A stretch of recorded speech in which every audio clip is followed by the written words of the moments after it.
ఓం శ్రీకృష్ణ పరమాత్మనే నమః. అథ ద్వాదశోऽధ్యాయः భక్తియోగः. అర్జున ఉవాచ ఏవం సతతయుక్తా యే భక్తాస్త్వాం పర్యుపాసతే ఏ చాప్యక్షరమవ్యక్తం తేషాం కే యోగవిత్తమాః.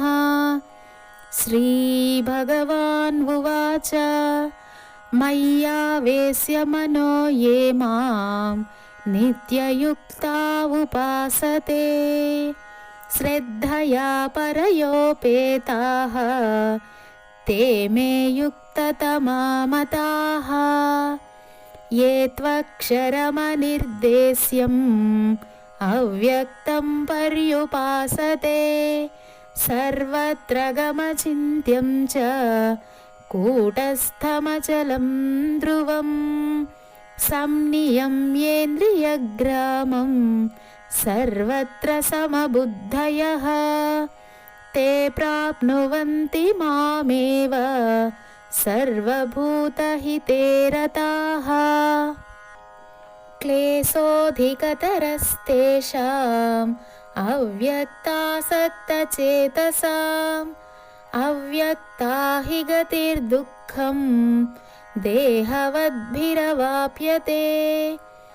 ఏ తు సర్వాణి కర్మాణి మయి సన్యస్య మత్పరాః అనన్యేనైవ యోగేన మాం ధ్యాయంత ఉపాసతే తేషామహం సముద్ధర్తా మృత్యు సంసారసాగరాత్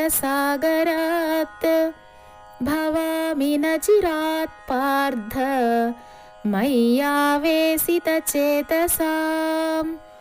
మయ్యేవ మన ఆదత్స్వ మయి బుద్ధిం నివేశయ నివసిష్యసి మయ్యేవ అత ఊర్ధ్వం న సంశయః.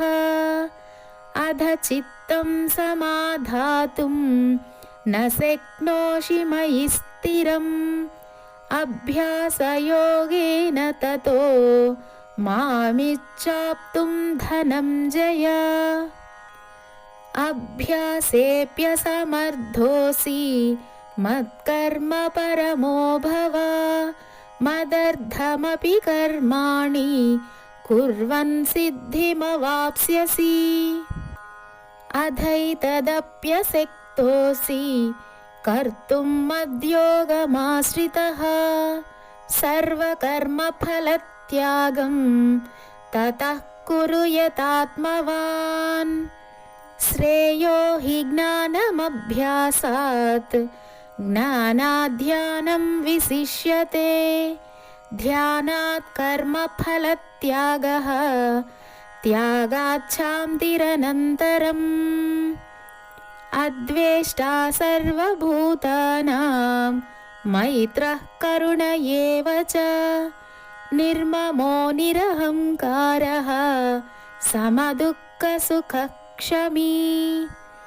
సంతుష్టః సతతం యోగి యతాత్మా దృఢనిశ్చయః మయ్యర్పితమనో బుద్ధిః యో మద్భక్తః స మే ప్రియః.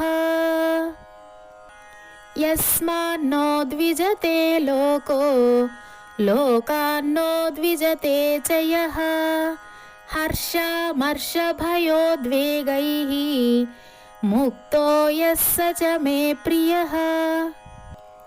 అనపేక్షः శుచిర్దక్షः ఉదాసీనో గతవ్యథः సర్వారంభపరిత్యాగీ యో మద్భక్తః స మే ప్రియః. యో న హృష్యతి న ద్వేష్టి న శోచతి న కాంక్షతి శుభాశుభపరిత్యాగీ భక్తిమాన్ యః స మే ప్రియః. సమశత్రౌ చ మిత్రే చ తథా మానావమానయోః శీతోష్ణసుఖదుఃఖేషు సమస్సంగవివర్జితః. తుల్య निन्दास्तुतिर्मौनी सन्तुष्टो येन केनचित् अनिकेतस्थिरमतिः भक्तिमान् मे प्रियो नरः ये तु धर्म्यामृतमिदं यथोक्तं पर्युपासते श्रद्दधाना मत्परमा भक्तास्तेतीव मे प्रियाः। ॐ तत्सदिति श्रीमद्भगवद्गीतासु उपनिषत्सु ब्रह्मविद्यायां योगशास्त्रे श्रीकृष्णार्जुनसंवादे भक्तियोगो नाम 12 अध्यायः।